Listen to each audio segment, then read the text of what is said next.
এক গাঁয়ে শ্রীচরণ দাস নামে এক ধনী বণিক বাস করত। স্বভাবে সে ছিল খুবই কৃপণ। একদিন সে হাট থেকে ঘরে ফেরার পথে হলো কি, আজ সূর্যিটারও বড় তেজ দেখছি। চড়া রোদে পিঠটা কেমন কনকন করছে গো। আরে আরে আরে, গাছটায় তো বেশ নধর নধর ডাব হয়েছে দেখছি। কি হলো কর্তা, যেতে যেতে দাঁড়িয়ে পড়লে? ডাব খাবে নাকি পেরে দেব? এ, দেবে? আরে দাও না গো, দিলে তো ভালোই হয়। বড় তেষ্টা পেয়েছে গো। 6 আনা মজুরি দিতে হবে কিন্তু। হ্যাঁ, কি বললে? বলি পয়সা কি খোলাম কুচি নাকি? হ্যাঁ, কি এমন বেশি চাইলুম? এই কাঠ ফাটা রোদে ওই লম্বা গাছ বেয়ে ওটা কি 4টিখানি কথা? ঠিক আছে ঠিক আছে, পারলে পারো, না পোষায় তো পারো না, বাস। তাহলে 6 আনা দেবে না? বলুন তো না। এ কি কিপটে রে বাবা? এই এই, কি বললি রে হতভাগা? বললুম কিপটে, কিপটে বললুম গো তোমায়। কি? যত বড় মুখ নয় তত বড় কথা। দাঁড়া পাজি নচ্ছা, আজ তোর একদিন কি আমার একদিন।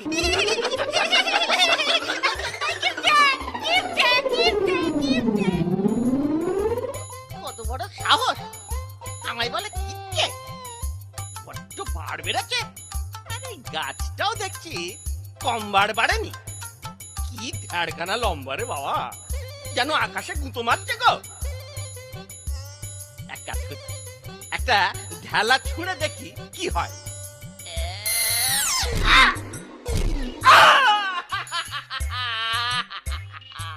ও মা গো,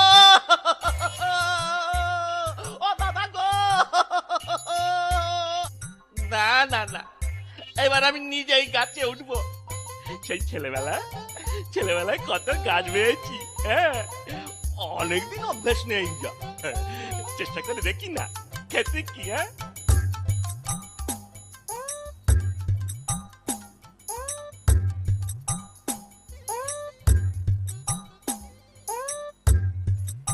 এই তো গাছে উঠেছি। তবে শুধু শুধু ওই বেটাকে আমি তেল দিচ্ছিলাম।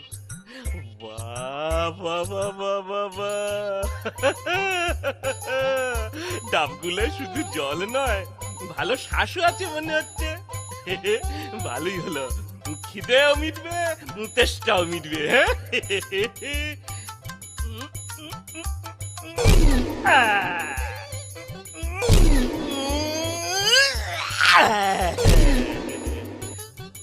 বাবা গো, বাবা গো, নিচের দিকে তাকালে মাথাটা আমার কেমন বনবন বনবন করে ঘুরতেছে গো। শেষমেশ পড়ে গিয়ে বেঘরে আমার পরানটা যাবে না তো। মা মা বিপত্তারিণী, মা বিপত্তারিণী গো, রক্ষা করো মা। প্রাণে বেঁচে যদি মাটিতে নামতে পারি তো 101 জন ব্রাহ্মণ ভোজন করাবো আমি। হ্যাঁ,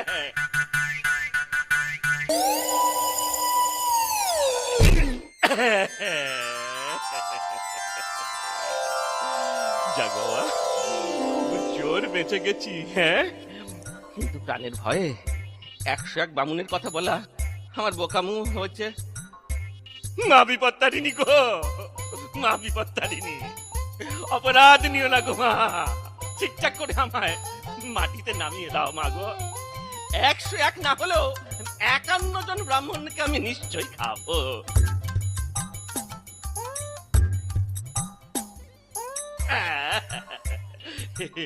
এই তো অনেকখানি নেমে এসেছি। এখন যদি মাটিতে পড়ি তবে প্রাণে মরার ভয় বোধহয় নেই। বড় জোর আমার হাত পাগুলো একটু ভাঙবেই যা। কিন্তু ভয় পেয়ে গিয়ে যা মানত করলাম তা বড় বেশি হয়ে গেছে। গাছে থাকতে থাকতেই ভুলটা মায়ের কাছে শুধরে নেই। হে বিপত্তারিণী মা, আমার আমার অপরাধ তুমি নিও না মাগো। আমি আমার মানত নিশ্চয়ই রাখবো, তবে 51 জন নয় মাগো, এই 11 জন ব্রাহ্মণকে আমি নিশ্চয়ই খাবো মাগো। বাবা, বাঁচলাম। কি ডাবগুলো তো সব ফেটে চৌচির হয়ে গেছে গো। কি আহাম্মকের কাজ করলুম রে বাবা। এখন শুধু শ্বাস খেয়েই সন্তুষ্ট থাকতে হবে আমায়। এদিকে এদিকে মানত করলাম 11 জন ব্রাহ্মণ ভোজন করাবো। ছি ছি ছি ছি ছি ছি ছি, যাহা লোকসান হয়ে গেল গো। কিন্তু মানত যখন করেছি রাখতেই হবে, সে বামুন খাওয়ালেই তো হলো। তা 11 জনই হোক আর 1 জনই হোক। এ বিপদ তারিণী মাগো, এই শেষবারের মতো তোমায় বলছি গো, আমার কথার কোনো নড়চড় হবে না গো। শুধু শুধু একটু সহ্য নিতে চাই। মানে 1 জন ব্রাহ্মণ ভোজনের ব্যবস্থা আমি করবই করবো। হ্যাঁ হ্যাঁ মাগো, আমায় ভুল বুঝে না মা। না বিপদ তারিণী গো, তোমার অশেষ করুণা মা।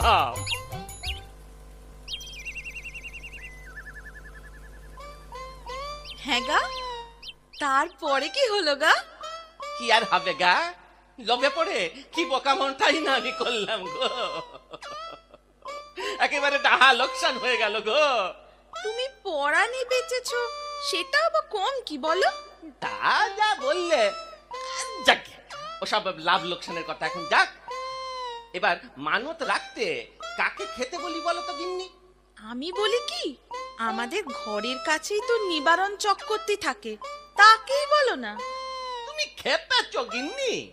নিবারণ চক্রবর্তী হলো এক মহাপেটু, একটা গোটা পাটা একা খায়।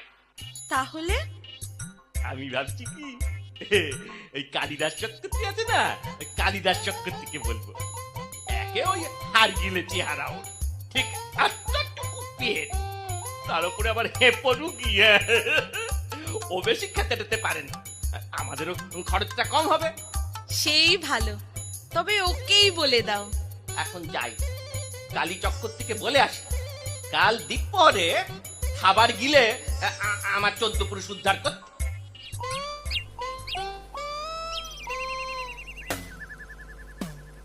চরণ দাস, আমার ভিটেতে হঠাৎ কি মনে করে? তোমার পাওনা টাকা তো আমি সুদে আসলে শোধ করে দিচ্ছি। না না না না, ওসব কিছু নয়, ওসব কিছু নয় গো। কাল দ্বীপহরে আমার কুটিরে আপনাকে একটু নেমন্তন্ন। কি উপলক্ষে নিমন্ত্রণ বাবা? তুমি কি দ্বিতীয়বার বিবাহ করছো নাকি?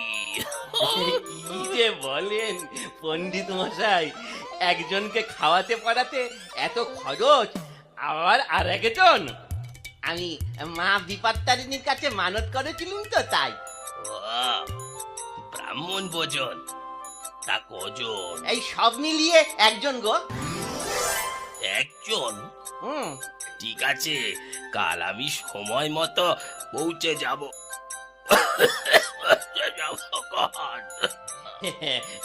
আজ তাহলে আমি আসি ঠাকুর মশাই।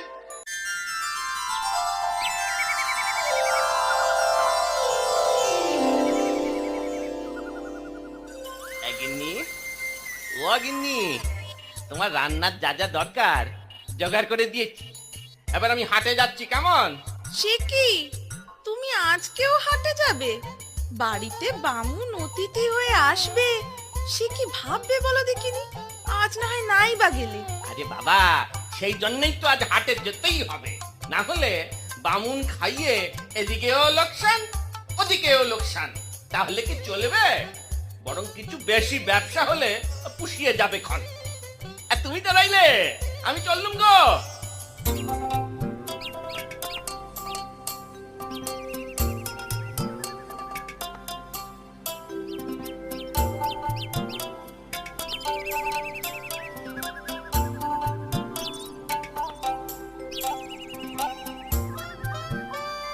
আরে, আমাকে দুপুরবেলা খেতে বলে চরণ বণিক হনহনিয়ে চললো কোথায়?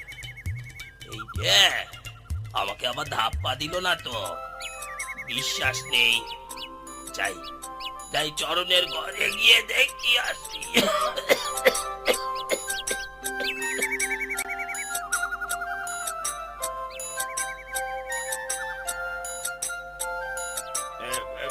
বাবা, বাবা, আসুন আসুন আসুন ঠাকুর মশাই, আসুন, বসুন।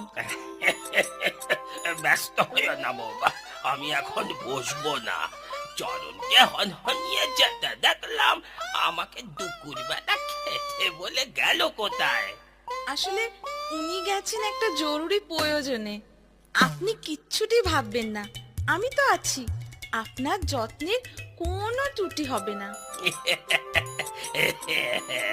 সে আমি জানি জানি, তার সব নিয়ম কানুন জানো তো। বামুন ভোজনের অনেক আচার বিচার আছে কি না? আচার? হ্যাঁ। না, আচার তো নেই। হ্যাঁ? চালটা টক করবো ভাবছিলাম। আরে না না, আমি সে আচারের কথা বলিনি কো। এই ধরো ব্রাহ্মণ ভোজন করালে কমপক্ষে 7 পদ রান্না করতেই হবে। এছাড়া 9 রকম ভাজা ভুজি, খাবার সময় প্রণামী, খেয়ে যাবার সময় দক্ষিণে। এসব তো চাই চাই, না হলে ঘরের অকল্যাণ হবে যে। আমি তো এর আগে কোনো বামুন ভোজনের আয়োজন করিনি, তা আপনি যেমনটি বলবেন তেমনটি করব। আমি তাহলে এখন যাই, স্নান সেরে নিত্য পুজো আহ্নিক সেরে আসি গিয়ে। ও ও ও হ্যাঁ, একটা কথা, প্রণামী আর দক্ষিণে সোনার মোহর দিতে ভুলো না কিন্তু।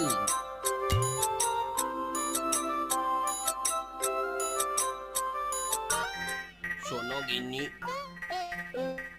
মাথার দুটো চুল ছিঁড়ে দাও তো। এই দিচ্ছি। আহা!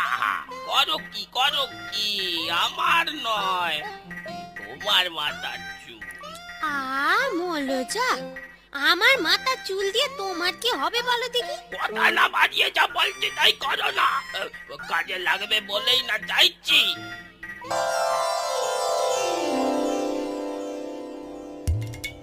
বাহ, খাসা রেঁধেছো বৌমা, এটা কিসের টক বানিয়েছো? চালতার টক ঠাকুর মশাই। চালটা টক না চুলের টক? হ্যাঁ, এ তো দেখি চুল ভাসছে। এখন কি হবে? ত্রুটি যখন ঘটিয়েছো, পাপ খণ্ডাতে গেলে প্রায়শ্চিত্ত তো করতেই হবে মা। আমায় 101টি মোহর দিলে পাপ কেটে যাবে, কোনো দোষ লাগবে না। 101টি মোহর? হ্যাঁ, যা নিয়ম তাই তোমায় জানালাম। এখন তুমি বিচার করো, ঘরের কল্যাণ চাও না অকল্যাণ? আমি তো ঘরের কল্যাণী চাই ঠাকুর মশাই, আপনাকে 101টি মোহরই দেব। এই তো লক্ষ্মী মা আমার, শতপুত্রের জননী হও মা। মিনি, মন দিয়ে শুনছো তো সব? যা যা বলছি তাই তাই করো, ভুলো না যেন। ভুলবো না গো, ভুলবো না। যাই বাইরে গিয়ে দেখি কিপটে বনি আসছে কিনা। তুমি শুয়ে আরাম করো তো দেখি।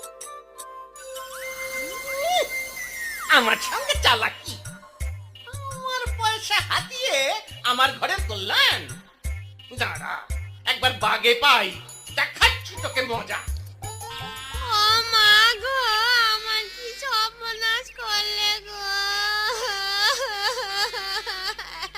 আরে কালী বামুনের বউ বাইরে পা ছড়িয়ে অমন করে কাঁদছে কেন? যাই তো, এগিয়ে গিয়ে দেখি। দেখে দেখে কেমতে বনি কি বিষ খাওয়ালে গো।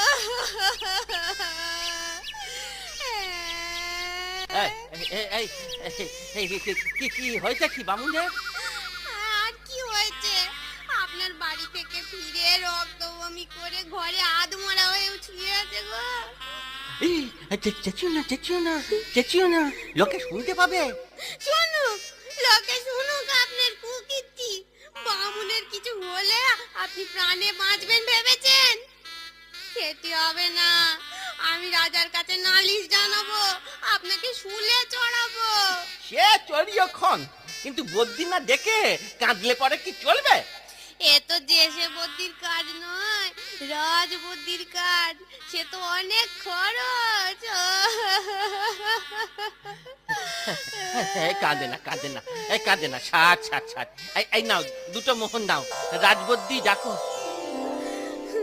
দুটো মোহরে কাজ হলে কি আমি আর পা ছড়িয়ে কাঁদুম? কম করে 200 মোহর লাগবে। 200 মোহর? হ্যাঁ, 200 মোহর। 200 মোহর? 200 মোহর।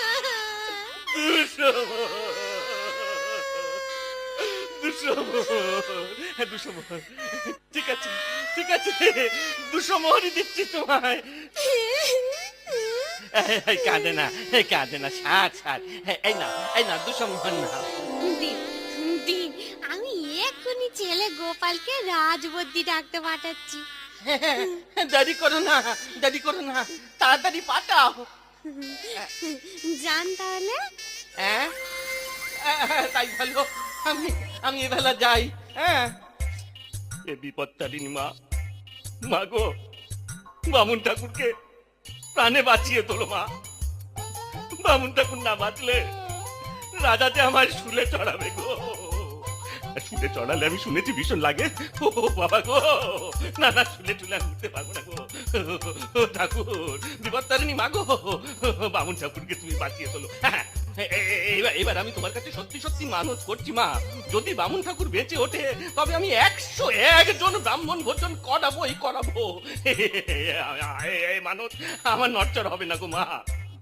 মা, মা গো, একটু মুখ তুলে যা মা, মা গো।